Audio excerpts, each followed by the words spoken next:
Sir, also, yes, after the amendment, yes.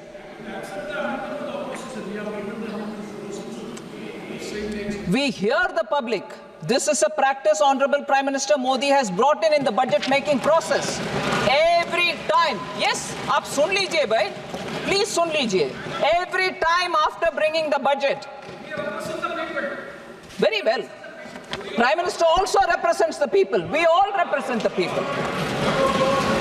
Every time sir, very happy to know the opposition wants to own it up now. Prime Minister Modi, I have done this from 2019 myself.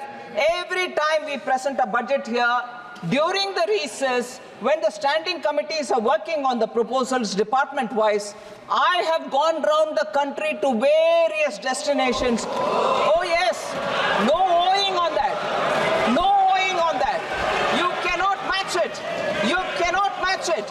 I have gone round the country with the budget, met up with professionals, taxpayers, consultants, industry, traders, taken their viewpoint, come here and brought in government amendments so that budget will be representative of the common people's aspirations.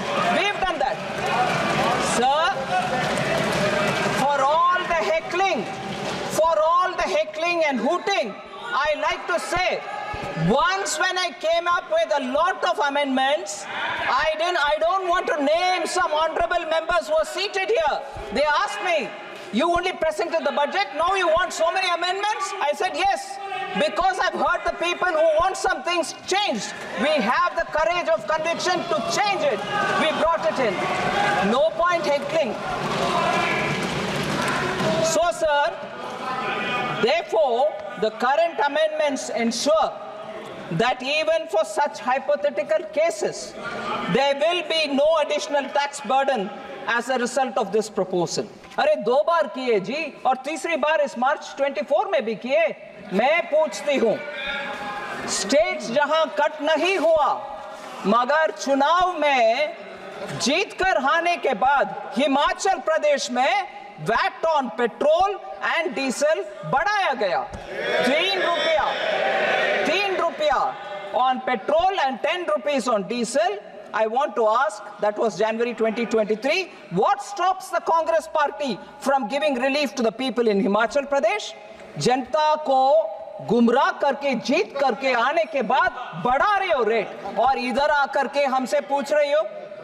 दूसरा, मैं आती हूं अगले भी. हाँ जी, Karnataka government, again Congress government, in June 2024 hiked the sales tax on fuel, which made petrol and diesel costlier even there. Petrol and diesel prices went up by 3 rupees. Congress government है उधर, जाके उधर कट करवाओ. सर, फिर मैं आती हूं पंजाब के विषय में. पंजाब के सदस्य सब मांगते हैं बहुत सारे विषय में.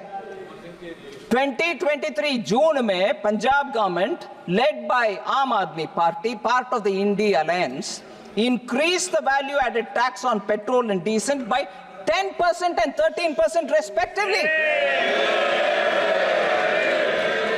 इसके कारण 92 पैसा इंक्रीज हुआ पेट्रोल का दाम, 88 पैसा इंक्रीज हुआ डीजल के दाम पंजाब में. ये इधर आकर के हमसे पूछ रहे जो कर दिखाया काट. Tamil Nadu government, sir, led by DMK, had promised in their election manifesto that they will cut prices by 5 rupees a litre and 4 rupees a litre on petrol and diesel respectively. Only 3 rupees petrol cut was made in August 2021 and no cut in diesel was made. ये इधर आकर के हमसे पूछते हैं petrol और diesel cut करो. So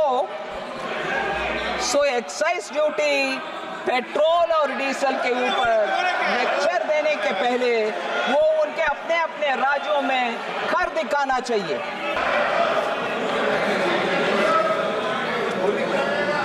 Life insurance, honorable members and honorable speaker sir, life insurance और मेडिकल इंश्योरेंस के ऊपर जीएसटी 18% को रिमूव करो। हाँ, मैं ये विषय में बहुत प्रश्न में उठाना चाहती हूँ सर। बैठो भैया, सुन लो पहले। Sir, it's amazing. I'm sorry to use this word. It is thoroughly amazing me. मैं डिटेल में आऊंगी, मगर एक चिट्ठी लिखे ऑनरेबल मंत्री जी, मुझे चिट्ठी मंत्रीगण लिखते हैं, मगर क्योंकि वो चिट्ठी किसी और के द्वारा पब्लिक में आया, खुलासा हुआ, उसके ऊपर चर्चा हो, there is a lot of difference of opinion in the government, और पकड़ लो उसको। मैं भी बोलता हूं मेडिकल इंश्योरेंस के ऊपर जीएसटी कम करो, क्योंकि उनका चिट्ठी मिल गई, और उसके सॉरी, हाँ ठीक है, जो भी हो। फिर उसके बाद 200 एमपीज के साथ जीएसटी निकालो इसके ऊपर, प्रदर्शन पार्लियामेंट में। ठीक है सर, सभी पार्टियों हारे हैं उसमें, हम भी ध्यान से सुनते हैं सर, मगर दो विषय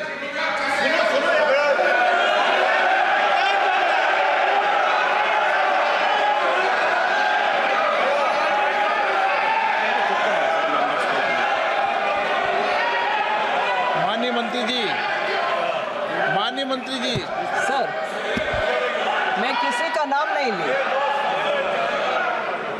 का नाम नहीं ली, अगर किसी को लग रहा है वो अलग बात है।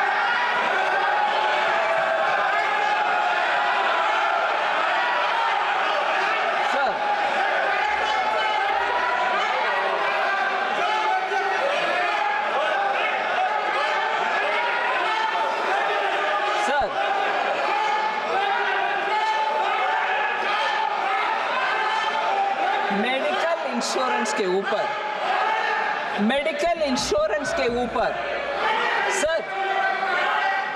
मेडिकल इंश्योरेंस के ऊपर जीएसटी आने से पहले से टैक्स है।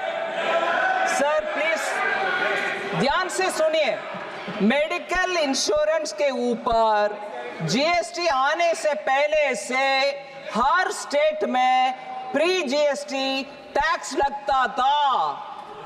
ये नया विषय आज नहीं आया है, और जीएसटी पैदा होने के बाद नहीं आया, हर स्टेट में था पहले। आज आकर इधर प्रदर्शनी करने वाले हर एक से मैं पूछ रही हूं, आपके स्टेट में पहले बात की है क्या? उसको हटाओ, नहीं किए, हर स्टेट में था। जीएसटी आने के बाद हर जीएसटी से पहले जो कानून था स्टेट में, वो सब जीएसटी में भी आ गए। अभी वो GST is very extortive, it is very very exploitative, इसमें अभी आया नहीं। जीएसटी से पहले भी आपके अपने अपने राज्य में मेडिकल इंश्योरेंस के ऊपर टैक्स था, वो पहले मानना चाहिए। और दूसरा, अपने अपने वित्त मंत्री जी जो बैठते हैं जीएसटी काउंसिल में, उनको चिट्ठी लिखा नहीं लिखा, मगर इधर प्रदर्शन करो। क्यों? जीएसटी में 2/3 भाग लेने वाले स्टेट से अपने अपने वित्त मंत्री को लेटर लिखे हैं क्या? नहीं लिखे, मगर इधर प्रदर्शनी करो, मोदी जी रेट कम करो। ये क्या डबल नाटक, ये नाटक क्या है?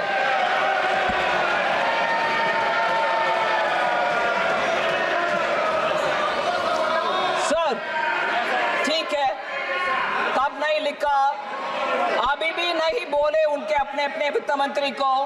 कांग्रेस शासित राज्यों से वित्त मंत्रीगण बैठते हैं, आप शासित राज्यों से उनके वित्त मंत्री बैठते हैं, कम्युनिस्ट पार्टी का वित्त मंत्री बैठते हैं जीएसटी काउंसिल में, क्या टीएमसी के वित्त मंत्री बैठते हैं? मगर जीएसटी काउंसिल में इस विषय को मैं ये भी बोलती हूँ खुले मन से, हाँ सभी वित्त मंत्री बैठे, मैं बोल रही हूँ सर, हाँ that is why you are referring ना, किसी दूसरी लेटर को उठा करके राजनीति करने वाले, राजनीतिक रोटी सेकने वाले, सोच लो सर। जी काउंसिल इस विषय को उनके 31st मीटिंग में उठाए, डिस्कशन हुआ, फिर 37th मीटिंग में आई आती हूं. I will come back to you Supriya ji. I will come back to you. I will come back to you. I'm giving answers to every point that you have raised as is being done for other members. Listen to what I say as a reply.